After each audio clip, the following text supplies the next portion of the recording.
Hi everyone, welcome back to my channel. In this video, I will walk you through the Shopify admin panel settings. So if you click on the settings, it will pop up the setting information, and in the general tab, you have the store name and the billing address and the default currency. In my case, we have US dollar and the metric system. In my case, we have kilogram and the time zone of your store. And here you can define the order prefix, like you can define anything. Right now we have a number and our order number will be 101, 1001 and 1002, so on. So you can add any prefix over here, and similarly you can add suffix which will come after the order number. And then we have order processing. Do not fulfill any of the order line items automatically. You can set them whenever you receive the order, you can set them to fulfill automatically. So these are the settings. You can change the settings of your order processing, and then you can upload the brand assets over here, like sale channel, themes and apps. And then we have resources. In the resources, we have a changelog, Shopify help center, and hire a partner. If you need a Shopify partner, you can click on the hire partner, and here you can see the keyboard shortcuts, and here you can see the store activities.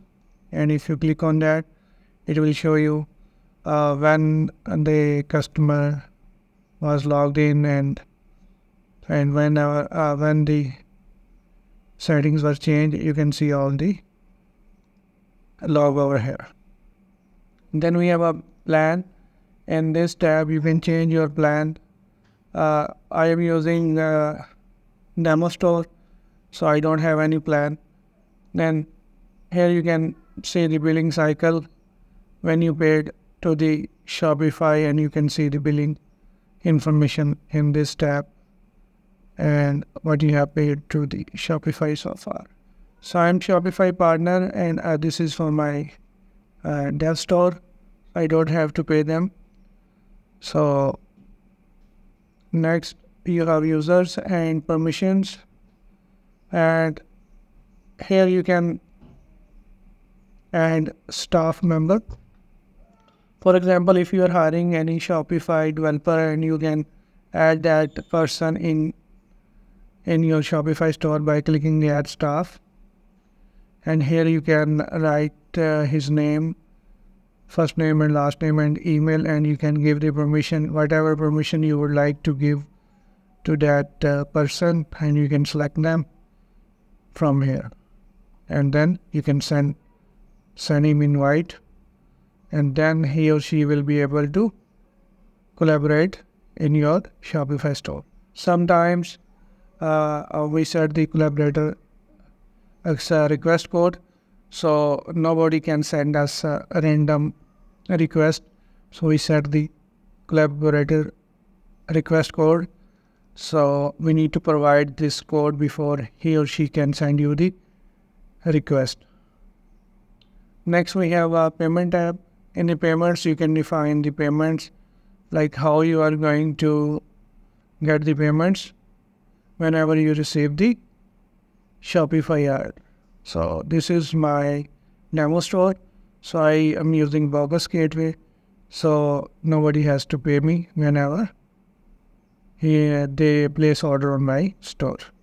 So in your real store, you can add the payment methods over here, how you will receive the payments in your from your Shopify store. Next tab, we have a checkout. In the checkout, you can customize the checkout branding. You can make multiple profiles of your checkout, and here you can define how your customer can contact you, phone number or email, and You can select the email option, show a link for the customer to track their order. You can check and check this, require customer to log in their account before the checkout. If you would like customer to make an account before the checkout, you can check this checkbox.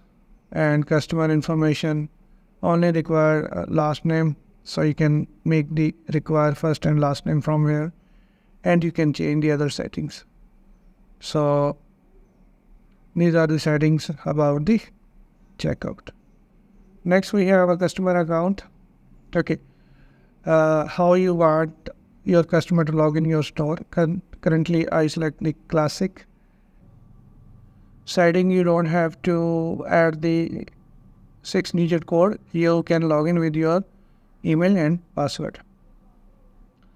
Next we have a shipping and delivery methods. Here you can define the general shipping rates, custom shipping rates, and expected delivery dates, and order routing, shipping to pickup points. You can all the setting you can set about the shipping in this tab, and you can make a new profile of your shipping as well. Okay. Next we have taxes and duties. You can define the taxes and duties in over here. And then we have locations, like how many locations your stores are available. You can add multiple locations, add location from here. And then we have a market where you would like to sell. I have Pakistan, Mexico, international, and you can add more markets over here. Then we have app and sale channels.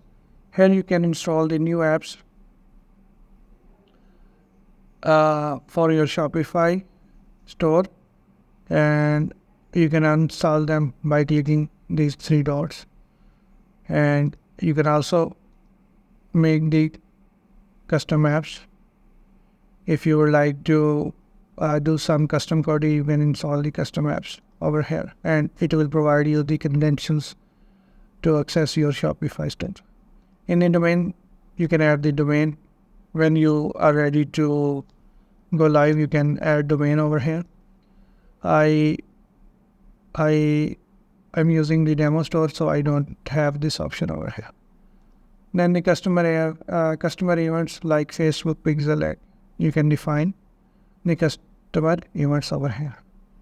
In the notification tab, you can add your email where you would like to get the notification, like whenever the order is placed in your store. You can add the email address over here, and they will send you notification on this side. And the customer notification, staff notification, fulfill, and the webhook. In the webhook, you can add the webhook, so whenever any order or product is updated, you can send that JSON data to somewhere else. Next, we have a customer data. In the customer data, you can add meta fields definition and meta object definitions. So you can click on the products if you would like to add meta field in the products. You can click that, and then you can add the meta field. Here you can define the meta field name, then namespace and key, and from here you can select the meta field types. Then we have languages, and in the language you can add multiple languages. In my case, I have only English, but you can add multiple languages. Then customer policies and policies, where you can define the policies. So that's it about the Shopify settings. I hope you find this video helpful. Please like and share my video. I will see you in the next video. Thank you.